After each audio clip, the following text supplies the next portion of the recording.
It's time to go hunting for asparagus shoots.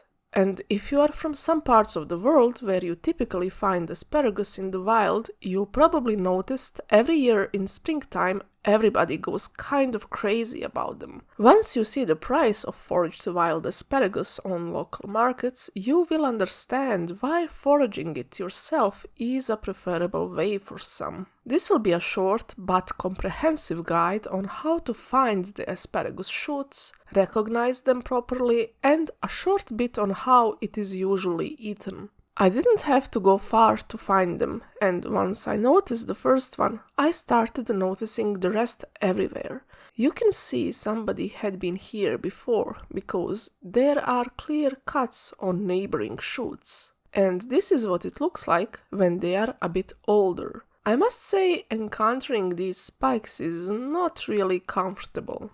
This is an example of shoots that are already a bit far off. They are technically still edible, but once you see these side stems, they are better left alone. Let's mention what we are covering here. What you will see in this video and what people usually pick in the wild, at least in my region, when it comes to asparagus, is Asparagus acutifolius, or common wild asparagus. It is known for spiky, very spiky leaves, which are technically needle-like modified stems. Yes, this plant goes out of its way to sting you. There are, however, several other species that can be found in the wild, also with edible shoots, but some of them protected depending on the area. The difference with others is that their leaves are less spiky and shrubs are more open, and also Maritimus one is usually found in coastal areas. This is where you need to be careful. There are also lookalikes. Many shoots can superficially imitate asparagus shoots if you are not careful, and some of them are from the same plant family like asparagus. Most common and tricky lookalikes for beginners include black bryony shoots. Here is the example I encountered. Unlike asparagus, they are brownish or green in color. When they are green, they can even resemble asparagus more.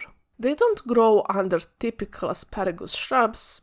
Well, it is kind of possible since they like the same habitats, but it would be rare. Their very top is also kinda more leafy, if that makes sense. Biggest difference, asparagus shoots are more tough and spear-like, standing straight most of the time, but no worries, black bryony shoots are also edible. There is the same tradition of picking these and eating them like wild asparagus, but these are considered of less quality, are more bitter, and would be a bit cheaper in your local market. Also, the plant is poisonous and only these young shoots are edible. Butcher's broom shoots are another lookalike growing in pretty much the same habitat as asparagus. Visually, it is not as similar since leafy parts are sharply divided from the rest of the smooth stem quite soon. It has similar traditional eating customs, but it is protected in some areas. There are a few more lookalikes, but the easiest thing for beginners is stick to distinctive asparagus shrubs.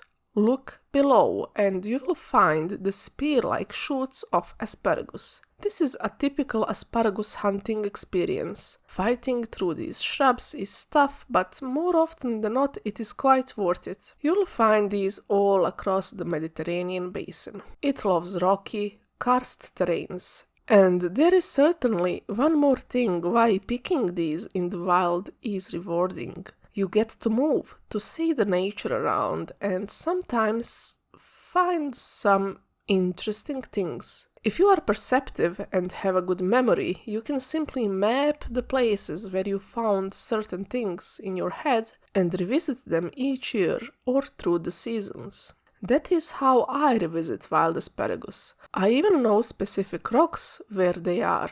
Sometimes they pop out in new and surprising places, like these for big shoots dancing on the wind and visible even from a distance. I urge you to always pick only what you need and in reasonable amounts, checking the local regulations, which may differ per country and region. You will notice not all shoots will be quite the same. In this species, color is green, purple, or kind of both. Their size can vary greatly, and even their taste varies often. In my experience, some of them are more bitter than the others. When you pick them, you want to take the upper part of the shoot that is still kind of soft and not go all the way down to the more woody part. Here are some interesting additional observations about these before we go and cook them. You will commonly find ants climbing these shoots, and this is not an accident. This is actually a farming activity. Yes, ants can be farmers. They are bringing the aphids on the shoots, which in turn eat parts of the stem and excrete sweet liquid which ants are after. They even instinctively went to explore the asparagus that I brought home. Yes, I might have some ant problem. But hey, I am glad spring is here, so I am not even mad. And one more interesting detail on these I noticed the next morning. On the end of each leaf there was one single drop of water. Since they stayed in water overnight, they took too much water and needed to get rid of excess. This process is known as guttation. I tried a few of these drops and they were very sweet. Maybe ants are also after those? And the last part is cooking.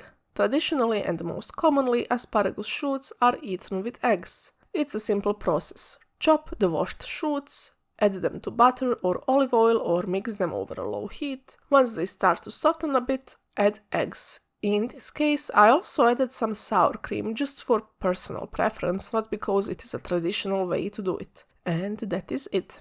The taste is usually more bitter than farmed asparagus shoots you can usually buy in supermarkets, but also much more flavorful. Cannot say much more, but I highly recommend it.